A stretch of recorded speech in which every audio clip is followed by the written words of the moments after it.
saya Agustinus Calengkombo. Di sini saya akan membacakan jawaban saya dari UTS mata kuliah Perencanaan Wilayah dan Kota.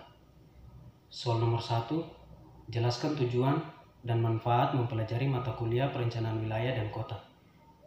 Jawaban nomor 1, perencanaan wilayah haruslah mampu menggambarkan proyeksi dari berbagai kegiatan ekonomi dan penggunaan lahan di wilayah tersebut di masa yang akan datang.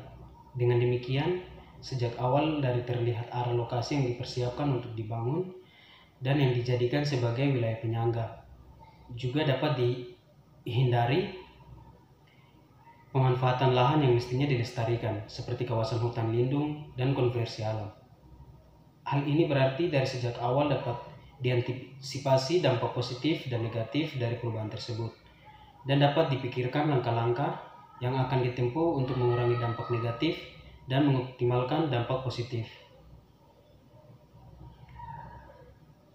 2. Dapat membantu atau memandu para pelaku ekonomi untuk memilih kegiatan apa yang diperlukan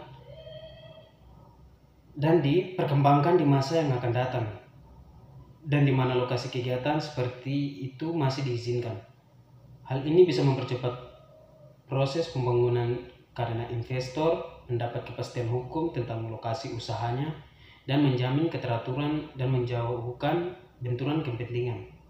3. Sebagai bahan acuan bagi pemerintah untuk mengendalikan atau mengawasi arah pertumbuhan kegiatan ekonomi dan arah pembangunan lahan. 4.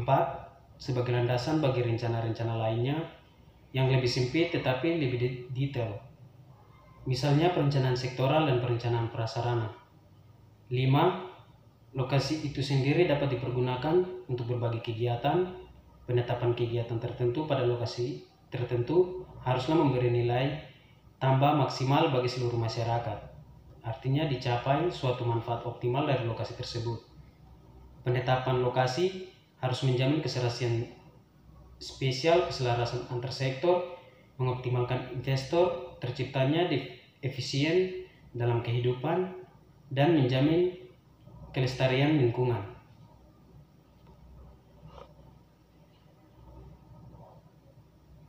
Jawaban nomor 2, proses perencanaan atau planning adalah bagian dari daur kegiatan manajemen, terutama berhubungan dengan pengambilan keputusan untuk masa depan, baik jangka panjang maupun jangka pendek. Sehubung dengan pokok pertanyaan, apa, siapa, bagaimana, kapan, di mana, dan berapa, baik sehubungan dengan lembaga yang dimanajemeni maupun usaha-usahanya. Proses perencanaan dapat dilaksanakan menyeluruh, misalnya dalam perencanaan korporat, perencanaan strategis, atau perencanaan jangka panjang. Bisa juga dilakukan per divisi atau unit strategis tertentu dalam suatu korporasi yang lebih besar. Bisa juga dilakukan per fungsi baik dalam korporasi, di dalam divisi maupun unit bisnis individual.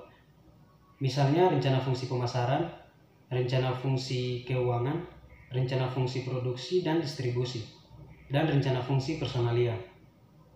Bagaimanapun lingkup perencanaan yang dilakukan, pokok pertanyaan yang dipikirkan sama saja.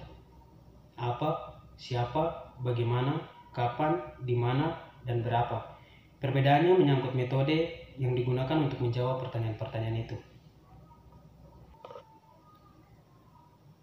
Beberapa karakteristik perencanaan adalah sebagai berikut. Yang pertama, tujuan.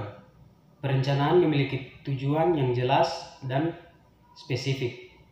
Tujuan tersebut harus dapat diukur dan dapat dicapai dalam waktu tertentu. 2. Fleksibilitas. Perencanaan harus fleksibel dan dapat beradaptasi dengan perubahan lingkungan dan keadaan yang ada.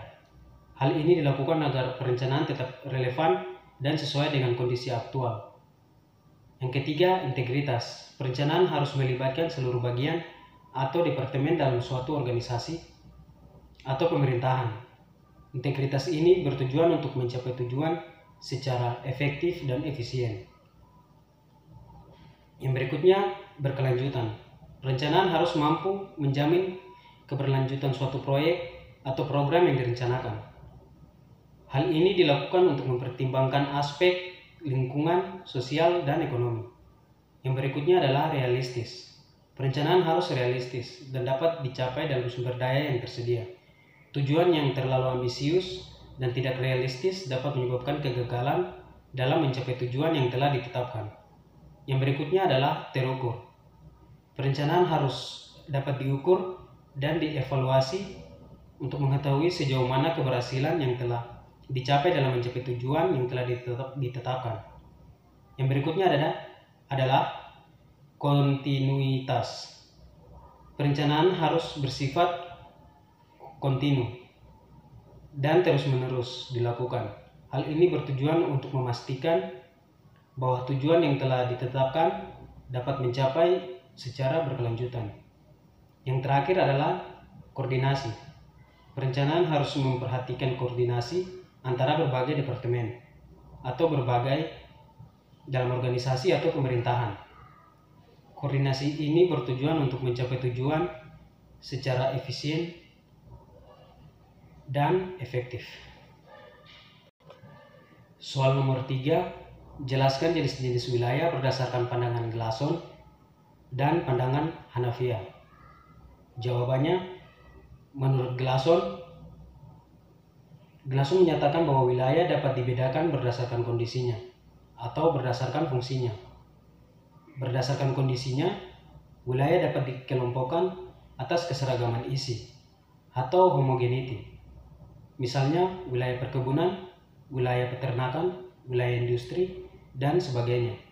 Sedangkan berdasarkan fungsinya, suatu wilayah dapat dibedakan misalnya kota dengan wilayah belakangnya, lokasi produksi dengan wilayah pemasarannya, susunan orde perkotaan, jenjang atau hierarki jalur transportasi, dan sebagainya.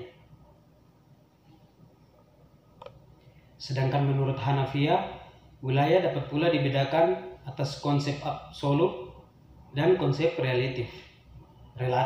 Konsep absolut didasarkan pada keadaan fisik, sedangkan konsep relatif menjadi perhatian faktor fisik, juga sekaligus memperhatikan fungsi sosial ekonomi dari ruang tersebut. Beberapa definisi ruang secara absolut. Yang pertama, wilayah dapat disebutkan untuk lingkungan permukiman bumi yang tentu batasnya. Yang kedua, sesuatu ruangan di permukaan bumi mempunyai lokasi yang tetap dan tepat. Jarak terdekat antara dua titik adalah garis lurus. Yang ketiga, wilayah adalah suatu daerah dengan lokasi spesifik dan dalam aspek tertentu berbeda dengan area lain. Soal nomor 4, jelaskan jenis-jenis kota dan cakupannya. Jawabannya, dilihat dari jumlah penduduknya, kota memiliki 5 klasifikasi yang terbagi dalam 1. Kota kecil, memiliki jumlah penduduk 20.000 sampai dengan 50.000 jiwa. Kota sedang